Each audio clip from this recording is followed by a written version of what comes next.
દાદો છે હા ભાઈ આપણે તોડી નહીં ભાઈ આ પૂછો તાર પપ્પાને તોડી ખબર નહીં આપણને પપ્પા બતાવો.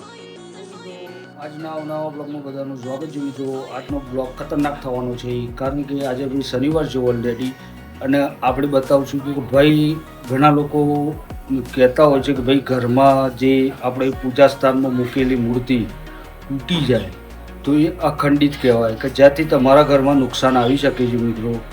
તો આજે બહુ દુઃખી છું હું પોતે, કારણ કે આજે મારા દાદાની મૂર્તિ તૂટી ગઈ છે. મને તો ખબર નથી, મને તો કાલે જ ખબર પડી, પણ ઓલરેડી 2-3 દિવસ પહેલાં તૂટી ગઈ હતી. પણ એના ઉપર મૂકી દીધી હતી આ લોકોએ, ઘરવાળાએ. પણ કોણ ચોર છે એ ખબર નથી મને, પણ એ મૂર્તિ ઉપર મૂકી દીધી. હું તમને બતાવું કે આ લોકોએ બહુ મોટી ભૂલ કરી દીધી કે જ્યાંથી એ મૂર્તિની ઊભી રાખી મને ખુદને ખબર નથી. જ્યાંથી એ મૂર્તિ એ અખંડિત કહેવાય.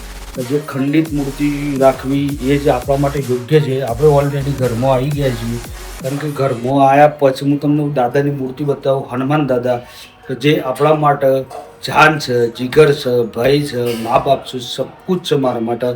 તો એવા આપણા કષ્ટભંજન દેવ જે સત્ય છે એમની મૂર્તિ બતાવું કે જ્યાં આજે મારા માટે બહુ દુઃખદ ઘટના છે કે જ્યાં દાદાની મૂર્તિ આજે તૂટી ગઈ છે એ તમને બતાવું. આ જો આ આખી દાદાની મૂર્તિ તૂટી ગઈ છે અને આ લોકોએ આમના મૂકી દીધું હતું ઉપર, જ્યાંથી હું એ વસ્તુ જોઈ ના શક્યો અને મારા નજર પડી ગઈકાલ રાત્રે. એના હિસાબે આજે આ પ્રોબ્લેમ મારે સામનો કરવો પડ્યો છે. અખંડિત મૂર્તિ કે જે આજે હું દાદાને હટાવી લઈ, કારણ કે આજે શનિવાર છે, એનું સ્થાન હું પોતે હું બદલી નાખીશ. પણ પહેલાં તો આપણે ચોર પકડવો પડશે કે ઘરમાં કોને આ પોઝિશન કરી છે કે ભાઈ દાદાની મૂર્તિ તૂટી ગઈ છે. તો આપણે પહેલાં તો એ ચોર પકડવાનો છે. તો બ્લોગમાં બન્યા રહેજો મિત્રો. દોસ્તો, આપણે જે મૂર્તિની વાત હતી કે ભાઈ મૂર્તિ તૂટી હતી હનુમાનજીની, અને આપણે આજે શનિવાર હતો તો જૈન મંદિર જૈન કમ્પ્લીટ થઈ આપણે ઘેર આવી ગયા અને અમે જમવા બેઠા છીએ, કારણ કે દાદાને થાળે ચડી દીધું, બધું કરી દીધું.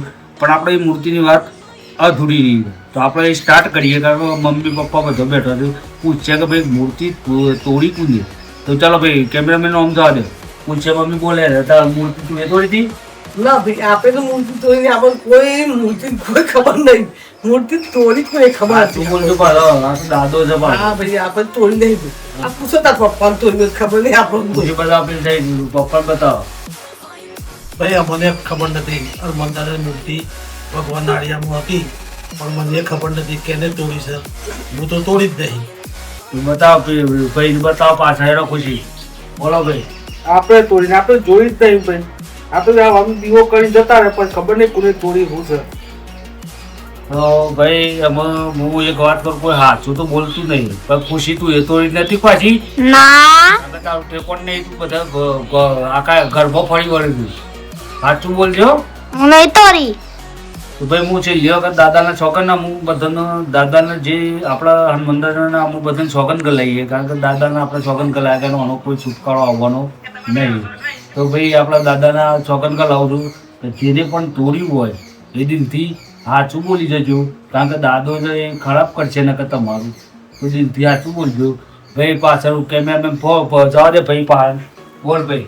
આપણે નહીં તોડી ભાઈ. આપણે દાદા મનને પણ તોડી નહીં આપણે મૂર્તિ. તો ગુજરાત જાય ને દાદા બાજુ. ભાઈ હું એ દાદાને માનું છું, અને આપણે મૂર્તિ જોઈએ નહીં અને આપણે તોડીએ નહીં. તો અમુક જે ચોર હોય બોલી તો જજો. ભાઈ જો સાચું જ બોલવું અમને. કારણ કે દાદાએ સોગન ગાલ્યા એક મારે તો સાચું બોલવું જ પડશે. કારણ કે હું મંદિરનું સાફ કરતી હતી અને કરતા કરતા નીચે પડી જઈ મારે, અને ઉપરનું જે 70 ખાઉં ને એ તૂટી ગયું. એટલે હું હતી તે પાછી સાફ કરી અને એની જગ્યા પર મૂકી દીધી. મને ખબર નથી કે આ મૂર્તિ ખંડિત થઈ જાય. પણ ખરેખર મને પછી ખબર પડી કે આ ભાઈને કીધું મારા બાબાએ કે મમ્મી કે આ મૂર્તિ તોડી કોને. પછી મેં માની કે ભાઈ મેં તોડી છે મૂર્તિ. હું સાળંગપુર બાપાને હું નમસ્કાર કરું છું. હું સ્વજે પ્રાર્થના, હું આરતી કરું છું સ્વજે, અને હનુમાન ચાલીસા હું બોલું છું. હું અને ખરેખર મારાથી જ ભૂલ થઈ જશે. એટલે જય શ્રી રામ તમે કોમેન્ટમાં લખજો, શેર કરજો વિડીયો, અને તમે ફોલો કરજો. જય શ્રી રામ. ભાઈ આપણા વાત પૂરી થઈ ગઈ અમે, કારણ કે ચોર પકડાઈ ગયો, દાદાની મૂર્તિ તૂટી ગઈ હતી. પણ બધા કહે છે ભાઈ કે અખંડિત થઈ જાય મૂર્તિ, આ અખંડિત કહેવાય કે જે મૂર્તિ અખંડિત થાય તો ઘરમાં રાખવી અશકુન છે. પણ હું એવું માનું છું કે ભાઈ જે મૂર્તિ સ્થાપિત કરી હોય, લગભગ બધાને કહેવું એવું છે કે ભાઈ એ મૂર્તિ પધરાવી દે. કારણ કે પણ દાદાને તો આપણે પધરાવવાનો કોઈ મતલબ નહીં છે, કે દાદા આજીવન એમનું વર્તન છે, એમનું પધરાવાય ના. કારણ કે પાણીમાં એમનું પધરાવાય નહીં, બધું પધરાવી દો તો એનો કોઈ મતલબ નહીં રહ્યો. કારણ કે દાદા જેમ ગણપતિને પધરાવે છે એવી રીતના એમને ના પધરાવી શકે. એટલે દાદાની મૂર્તિ ત્યાં જ રહી છે આપણા મંદિરિયામાં. તો ભાઈ આપણે તમે માનતા હોય દાદાને તો જય સિયારામ લખતા જજો કોમેન્ટમાં. અને નવા વિડીયો સાથે આપણે ફરીથી મળશું મિત્રો. આવા બ્લોગ જોવા માટે, તમે ફેમિલી બ્લોગ જોવા માટે આપણી એસકે બોયઝ કમલપુર ચેનલ છે, એમાં સબસ્ક્રાઈબ, લાઈક, કોમેન્ટ, શેર કરતા જજો. તો આપણે ફરીથી નવા વિડીયો સાથે મળશું. જય શ્રી